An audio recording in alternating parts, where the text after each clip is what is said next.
Hello everybody, today we're talking about religion in the modern era. Yes, our last study unit, can you believe it? Okay, and yeah, by the way, I did say I would talk to you last week, but it's been absolutely crazy out here and, deadlines sort of slipped. But I'm here now. Okay, in this unit, we talk about the bits and pieces that don't fit into the main categories. So obviously, if you're talking about Christianity, there's something about Christianity in the modern era. If you're talking about Hinduism, there's something about Hinduism in the modern era. But here we now look at all the bits and pieces that didn't make it. Specifically, talking about non-belief, the Baha'i faith, Mormonism, and Wicca. So, let's get one thing out of the way first. Yes, you signed up for this course because you wanted to know something about religion. And here we are talking about unbelief, non-religion, atheism. Well, yeah, that's part of what we do in religious studies too. And if it was up to me, we'd have a whole module on it because it's actually very interesting. But, reality is that there are so many demands in our curriculum. There's only so much space for everything. So, the most important thing I want you to get from this is that there's a process. And it's a process that practically all religions have gone through.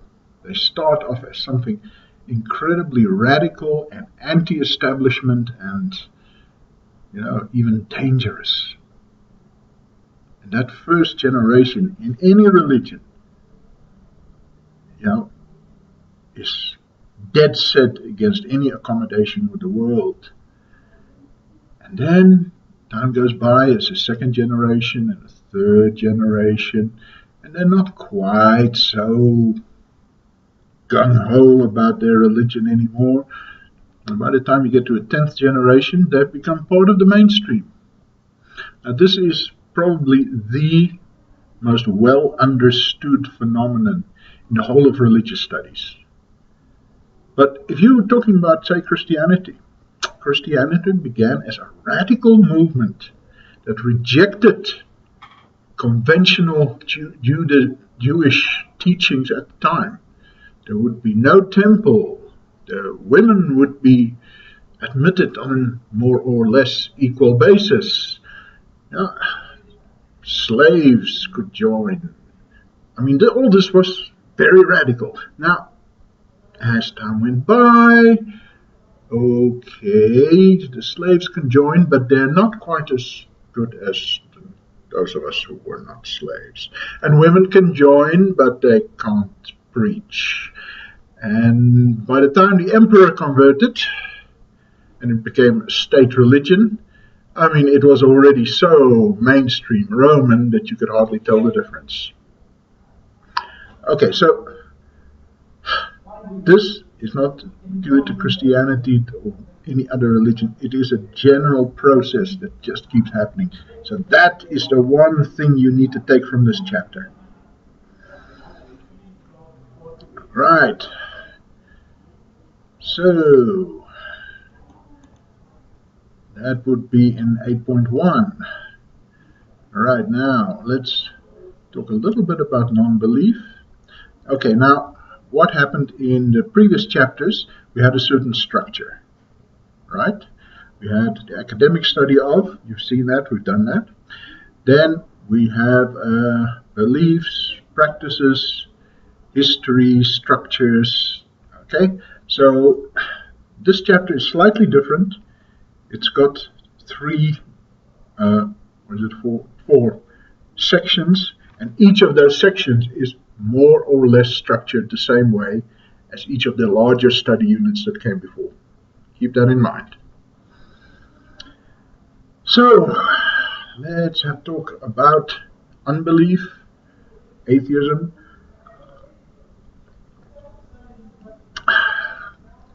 you look at the American websites, you would think that atheism was invented by Richard Dawkins. And what we're trying to tell you is no, that there has been such a thing since ancient Greece, since ancient India.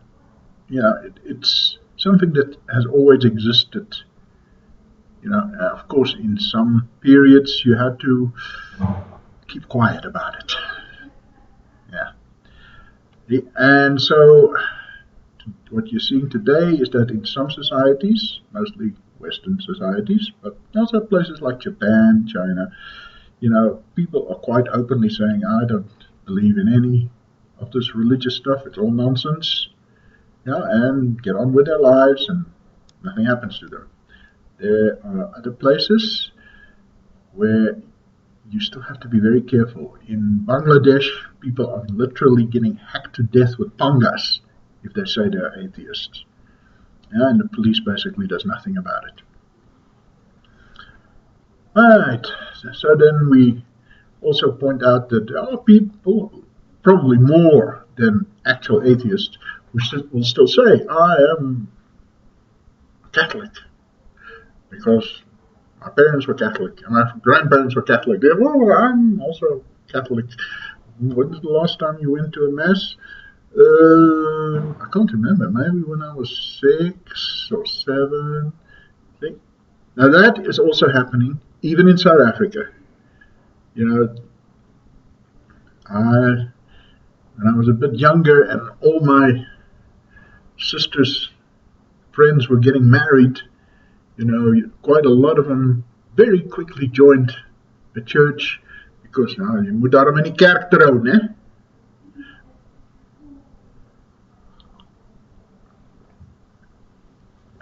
Okay, does that sound familiar? Yeah.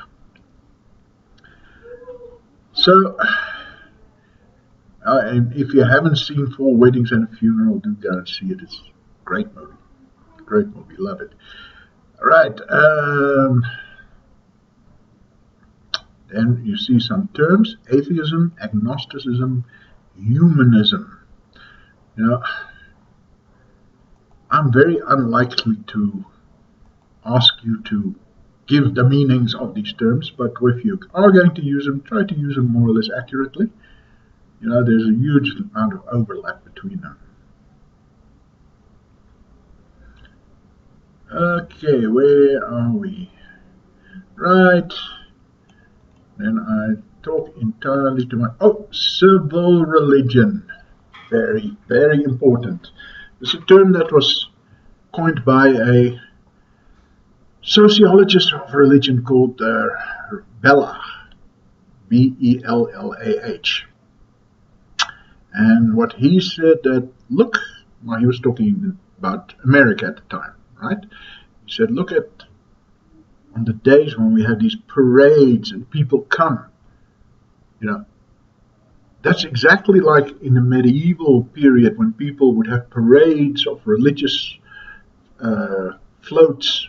They still do in places like Spain.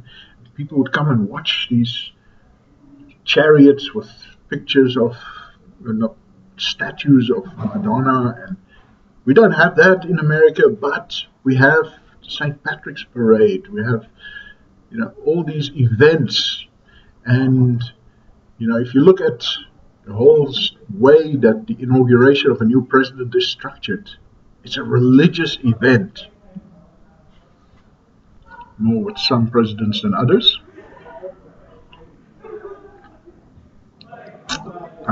No more details. Okay, so that is civil religion. It's the way a society uses ritual to maintain its cohesiveness and unity. Right? And so, or sometimes you're told, it is Red Ribbon Day or Blue Ribbon Day or Green Ribbon Day, and everybody must wear a ribbon, which happens to cost you 10 Rand or something. And you must just trust that the money goes to a good cause, but fine. See? So we all do this together, or at least a lot of us. So that's civil religion. Right, then we go on and talk about a little about famous atheist Robert Ingersoll, Karl Marx, Friedrich Nietzsche, and Sigmund Freud. Right, boom, boom, boom, boom, boom, boom. Yes, and you will remember those names, some of them from Critical Approaches. That's where they come from. Bertrand Russell, Jean-Paul Sartre, right. Martin Buber and Søren Kierkegaard. That's how you pronounce it. You were just dying to know that, weren't you? Okay, Dawkins, Hitchin. I don't think you need to memorize all these names, okay? Don't get caught up in memorizing long lists of names. Right. Let's see, what else? Right. Now, generally speaking, unbelief is on the rise. Yeah, and that's everywhere in the world. It's not rising in the same way everywhere. As I said, in some places it's not safe to go around saying in public that I don't believe in God, and so people will still nod their heads, and just in private they do what they like anyway. See, but this kind of looser manifestation of unbelief, it's more unpracticed, Whatever they believe, they just don't do what the religions want them to do anymore. Right. Next, we go on to the Baha'i faith. Yeah, how long is it? What? 12 minutes already. We're in for the long haul here. Right, this is the newest of the Abrahamic religions. Yeah. Mormonism is the second newest of the Abrahamic religions. I'm not quite sure why we put this one first. It should have been the other way around, but it doesn't matter. So, it is a new religion, and you should study it like a separate religion. Having said that, it comes from somewhere. It came from a Shiite Muslim environment. And you can see that. You can see where it came from. Baha'u'llah didn't just suddenly appear one day. He was a Persian nobleman. He had Persian education, Persian upbringing. That's where he came from. And that's where the ideas of Baha'i faith come from. Yeah, there's nothing unusual about that, because if you look at Christianity, you can see that it came from a Jewish background and then got mixed up with Greek philosophy. So, as far as we're concerned, yes, Baha'is are not renegade Muslims. They're not, bad Muslims. They are members of a new religion. And that is a problem for Muslims, basically, because one central point in Muslim ideology is that Muhammad was the last prophet. What Baha'i says is he was a great prophet, but not the last one. Here we got a new one, Baha'u'llah. And in fact, what Baha'i then says is, and there will most likely be more prophets in the future. So that is where Baha'is and Muslims have clashed for the last 100 years quite repeatedly.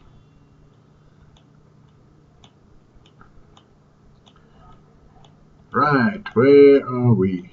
Okay, so the rest you can sit down and learn. If you've got problems with any of these religions, then you can just put it on Facebook page, send me an email, put it on my UNISA. Hello, does anybody read my UNISA? Please, people, go read the announcements I put there. Right, where are we? Mormonism. Okay, now that's more interesting. Is Mormonism a new Abrahamic religion or not? See? Now, with the Baha'is, they are quite adamant that they are the newest Abrahamic religion. So they themselves say, yes, we are a new religion and new prophet, new everything. But with the Mormons, it is not they who say we are a new religion, it is other Christians who say they are a new religion. As far as the Mormons are concerned, they are not only good Christians, they are the best Christians.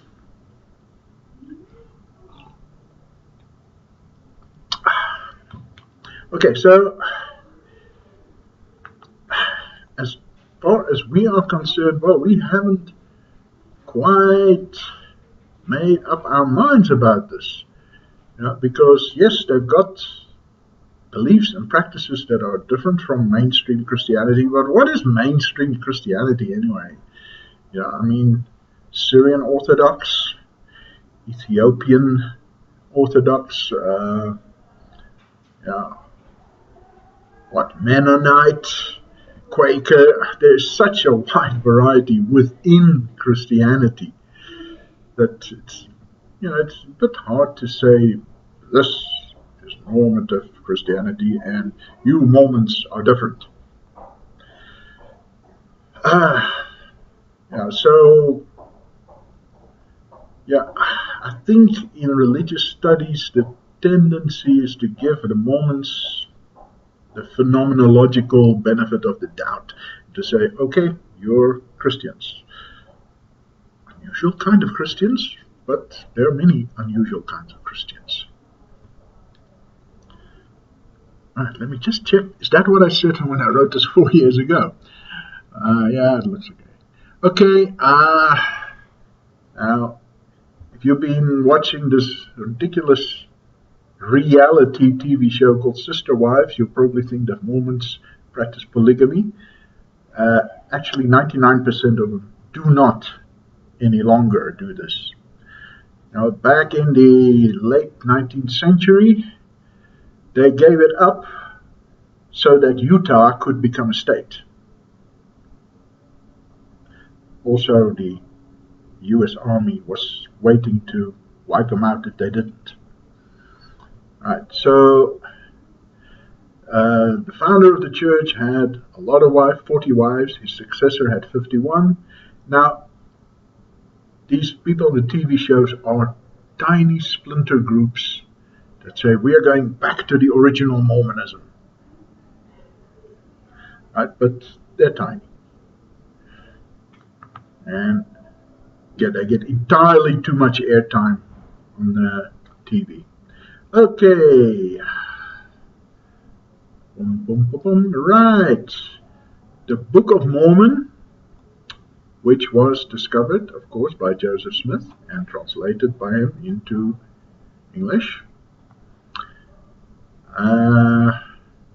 It's widely available, and I suggest you read it. It's very interesting stuff. Look,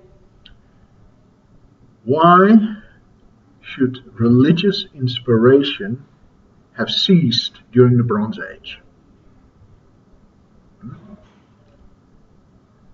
Right. So, if you are going to read it literally, then I'm afraid, most of us are not going to accept this, because the American Indians, the Apaches, Comanches, and so on, they are not genetically related to anybody in the Middle East. No, if you take it back far enough, but then you're way back in the Stone Age. So, but if you read it as religious poetry, as religious significance, then it really is worth reading. How it takes the story from the stories of the Old Testament and branches it into a new direction. Beautiful. Right, let's see, where are we going? So that is Mormonism. And then we go into a little bit about the controversy, how they wouldn't accept black members for quite a while. Okay, Wicca. And it's pronounced Wicca, not Witcher. I actually asked somebody. Right. Wicca is when people are trying to revive a religion that they say existed back before the Roman Empire. Right? So all across Northern Europe, but especially in the Celtic areas, they said there was this religion and they're trying to revive it. It was formally revived by a man called Gardner in the UK back in the 1940s.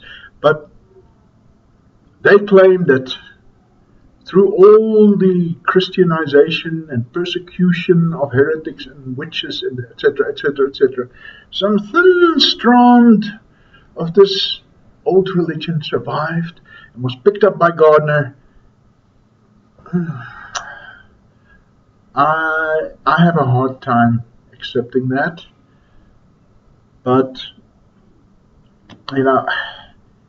from the very scant sources that they've got, they have recreated something which is religiously satisfying to those people, and we cannot discount that. These people are practicing it as the religion, and whether it was rediscovered or recreated or a mixture of both, it has taken on a life of its own, and it is satisfying to those people. Now, they've got a problem in this country because the word for somebody who practices Wicca is witch, male or female. This is not a word that has been rehabilitated in South Africa. I mean, if you go around saying, I am a witch, you may find yourself dead in the wrong areas. Right? So that means that Wicca has not been able to move beyond, a kind of countercultural middle-class white population. So it's always going to be fairly small. The one thing we have to realize, though, that it's only part of a larger pagan revival. Right? And we've picked it because it's probably the largest part. But there are others. There are people who are trying to revive the religion of the old Norse gods, Thor and Odin and Loki and Tyr. And there are other people who are trying to revive the worship of the Greek gods. Apollo, Zeus, Artemis,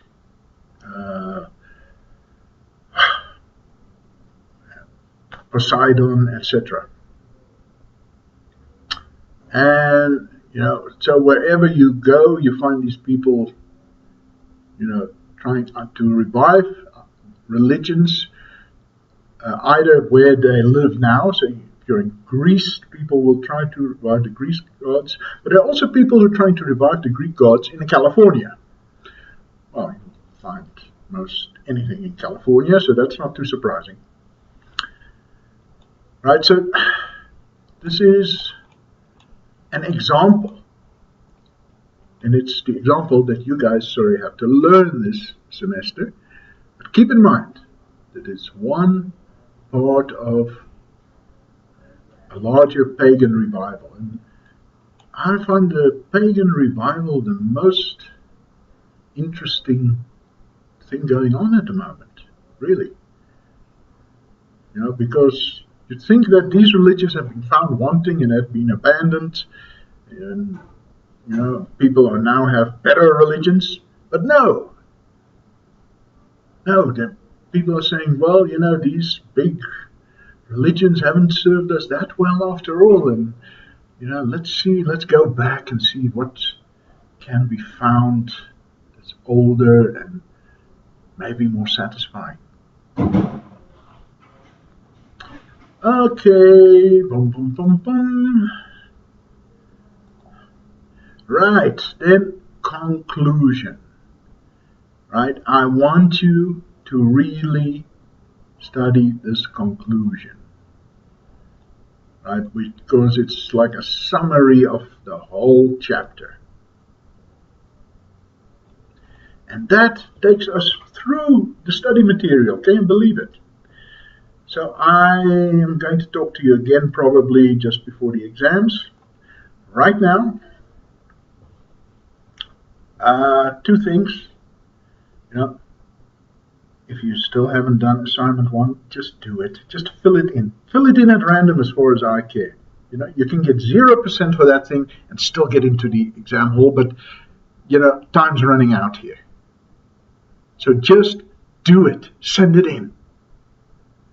Right, then assignment 02, it's time to start cracking on that. For RST1501 and EDT, go watch all my videos again. There's some of them specifically for assignment 2. And don't get caught up in details. We want you to reference. The most important thing in referencing is to do it. Don't leave it out. Just do it as well as you can. We are not going to fail you for leaving out a comma. We'll take a red pen and put it in, but we're not going to fail you for that because you tried. I know for many of you this is probably the first time you've done anything like that.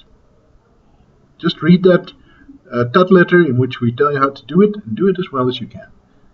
See? Then one last thing. Now, if we do something wrong in this department, then you guys are very quick to complain to all and sundry. And I support you on that. I think it's not just your right, it's your duty. When we screw up, go to the dean and complain.